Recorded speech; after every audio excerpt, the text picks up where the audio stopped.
Alright, welcome to Falcon Blues TV, and here at Falcon Blues Towers we know that mistakes can be made, people can take things out of context and stuff like that. People go on the list as a result, and sometimes people can be rescinded from the list. Today is still not one of those days, however. But last night, Sanny again mate, I apologise for getting your name wrong, basically came out with an apology explaining the reason behind it. What he said it was sort of, emotions are running high enough as it is at Everton, so obviously we're going to see everything as an attack on Everton. It's as simple as that. So unfortunately, for some people, I think the damage has already been done, and it's a case of now, okay, the argument is more about Sky and stuff like that. Sky is probably the main culprit there for allowing that to go through, and allowing them to air that video. I think it was unfortunate for him, as I've not seen him much on Sky and stuff like that, so it's probably was like thrown to the wolves sort of thing by Sky. So Sky are now on the list, I think, in place of Sanny. I think it's probably a good way of doing it, but I'll let Paul be the judge, jury and executioner on that one, because it's not my list and I just add people onto it. So yeah, fair play for coming up with an apology over Twitter. He's a Berry fan, so understands sort of like the same sort of issues with getting a 10-point deduction and stuff like that, with his club just being pretty much in the 9th division now. So okay, forgive and forget. Let's move on.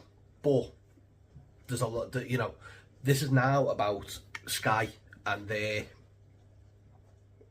attitude towards the whole thing. The fact that they've allowed that to air, they've thrown the lads under the bus, they've thrown the club under the bus, they've thrown the fans under the bus again.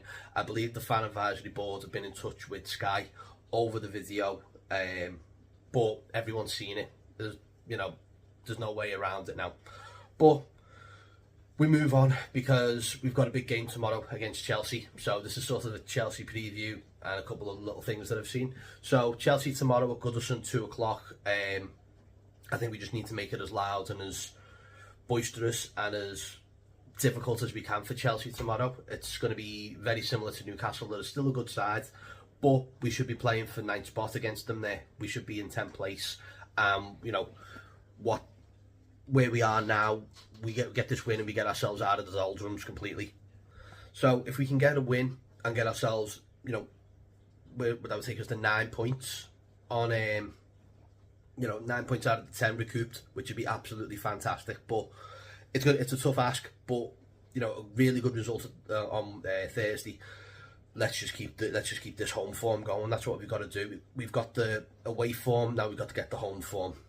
So hopefully, unchanged side. I actually don't mind Ashley Young being in that midfield, but I think we might see Onana back in. I don't know whether Onana's still available.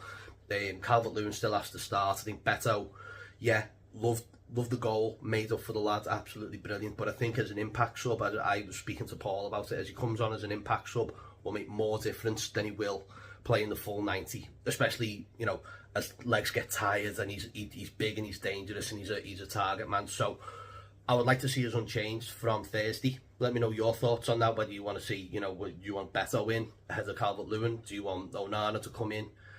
Ahead. Obviously, it will be ahead of Ashley Young, but whether he's available is a different thing. I think Patterson was really good on Thursday as well when he come on and made that cameo for the last 20 minutes for Seamus Coleman.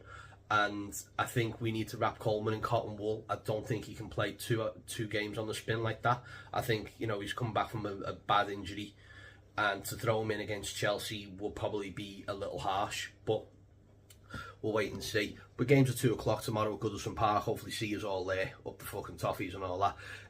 One thing I've just been looking at this morning was Richarlison. Now apparently Tottenham are looking at moving him on potentially in the January window. Heart says, get him back on loan if it's a loan deal, but me head says, well, actually, who's he shifting? It's a lot of money, it's a lot of wages, it's a lot of... Does he shift McNeil? Does he shift Harrison at this point? Those wages, that's going to be the sticking point. I mean, we've got Danjuma sat on the bench there not doing anything. Do we get shut of Danjuma? I mean, personally, if we were going to bring someone in on loan, I'd probably want Calvin Phillips, just to give us that bit of more energy, and just give it, because he's missed a lot of games, but he's not getting a lot of game time at City, which is fair enough. But I think Richarlison coming back would be, I think we need to stop that mentality and that sentimentality that we've got as Evertonians, to say, listen, we can't go back.